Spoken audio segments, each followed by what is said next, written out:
Bugün her birimizin hayatını etkileyen en önemli faktörlerden bir tanesi çocukluğumuzdan bu yana ödül ve ceza ile yönetilmek geliyor.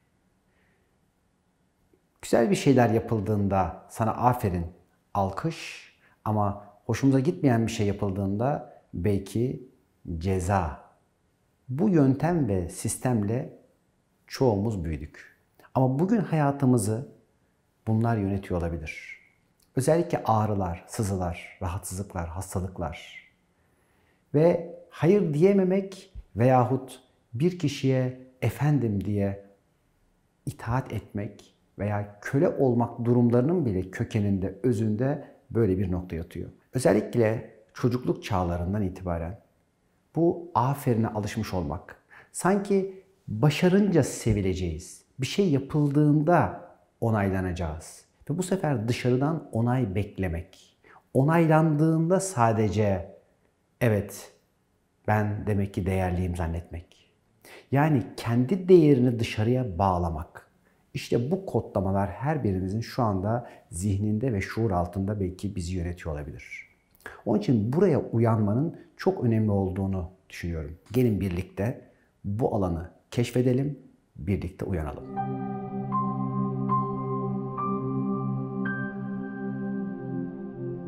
Uzun bir süre kendime şöyle diyordum.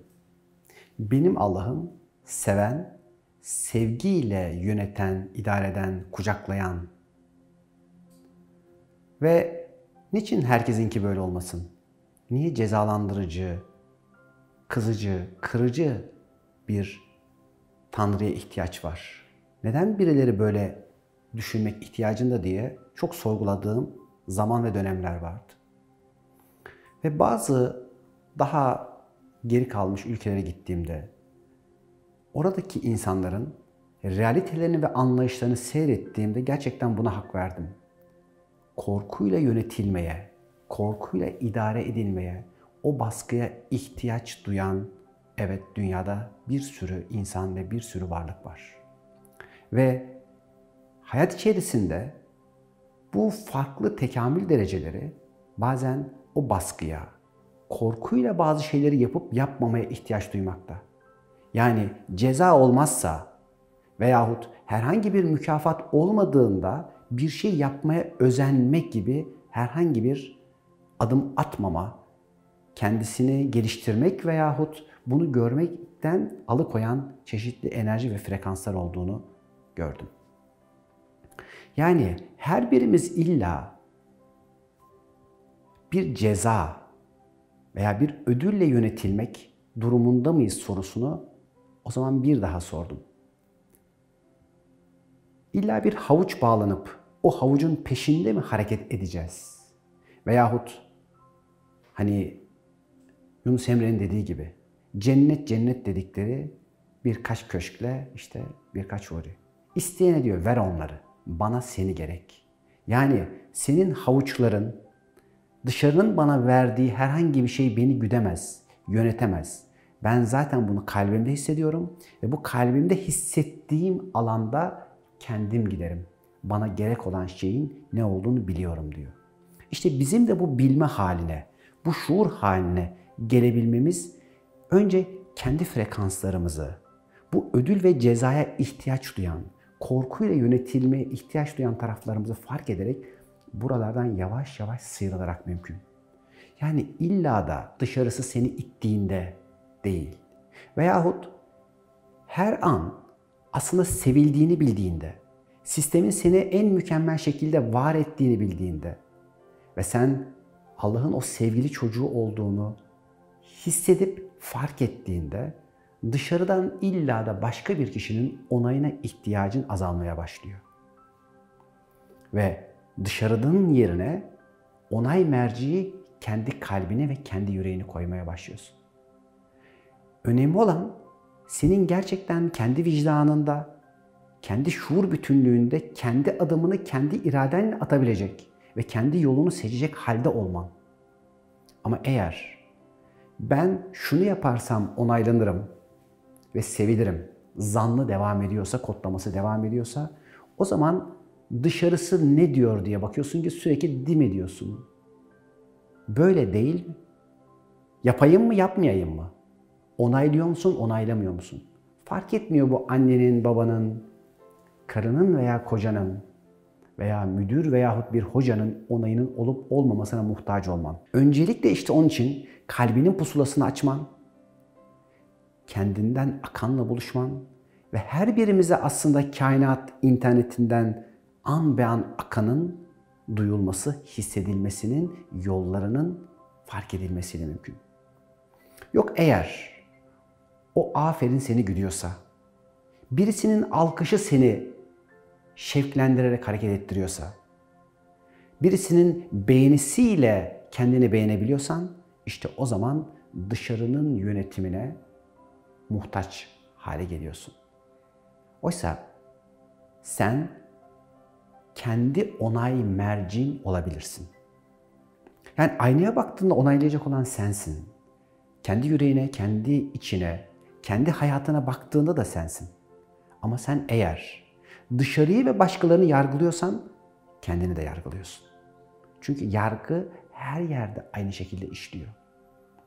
Sen eğer dışarıya veya başkalarına muhtaçsan başkalarını da kendine muhtaç kılmaya çalışıyorsun. Yani bir birey olabilmek, ayakları yere sağlam basarak, ayaklarının üzerinde tam bir dik duruşla sana verilen bu hayatı, bu canı, bu emaneti, kıymetini bilerek. Çünkü gerçekten çok kıymetli bir hayatımız var. Sırada bekleyen çok. Ama biz buradayız ve bu hayat içerisinde trilyonlarca hücreyi bir organizmayı yöneterek çok büyük bir organizasyonun bir hücresi olarak burada bulunuyoruz. Ve bunu fark ettikçe zaten hayatı kucaklayarak, kucaklandığını bilerek ve onun bir parçasının kalbinde ve yüreğinde olduğunu bilerek onun parçasıyla, o şah damarından daha yakın olanla aslında hayat içerisinde çok güçlü ve kudretli bir şekilde ilerleyebiliriz. Çünkü şu ana kadar yaptığın her şey korkuların, yargılamaların, hatta o aferin ve alkışa ihtiyaç duyan taraflarınla bile sen buraya gelene kadar en mükemmel hal ve durumlardan geçtin. Ama şimdi bir daha bakıyoruz. Bunlarla mı yönetilmek istiyorsun? Yoksa eğer kendi varlığından beslenerek, gerçekten kendi ihtiyaçlarınla, kendi yolunu, kendi iradenle, özgür iradenle an be an seçerek mi ilerlemek istiyorsun? Ve şunları görüyoruz ki, o korkuyla yönetilme ihtiyacında olan realiteler, ki biz hepimiz oralardan geçtik ve belki de hala onların kırıntılarında taşıyor da olabiliriz. İşte bu korku ve endişeye ihtiyaç duyan, baskıya ihtiyaç duyan taraflar bu hayata köklenmek ve gerçekten bu hayatın bilgisini ve bilgeliğini alabilmek için ilerleme şuurunda olmamız da mümkün. Eğer bu hayat içerisinde bize verilen sorumluluğu alıyorsak o zaman bu dışarının yönetmesine ihtiyaç kalmıyor. Yok eğer bu hayatın sorumluluğunu almayarak, dışarıdan bir korkuya ihtiyaç duyarak ilerlemek, gitmek durumundaysak o zaman eğer okula gitmezsek kulağımız çekilir. Eğer dersimizi çalışmazsak zayıf alabiliriz gibi çeşitli güdüler, yönlendirmelere ihtiyaç duyuyoruz. Ama o okulu gerçekten ne için okuduğunu bilen için, o dersi niçin çalışması gerektiğini fark eden bir öğrenci için artık korku ve endişe yok. Dışarıdan böyle bir güdülmeye de ihtiyaç yok. O çünkü gelecekte olacağı diyelim ki eğer bir kimyagerse, bir doktorsa, bir öğretmense onun hayaliyle sadece görevini ve işini en doğru ve en iyi yapmakla mükellef.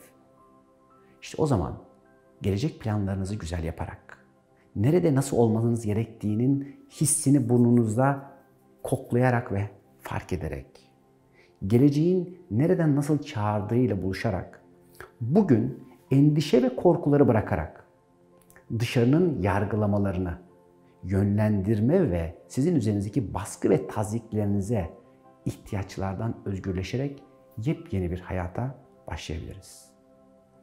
Özgürlük, özgünlüktür. Görüşmek dileğiyle.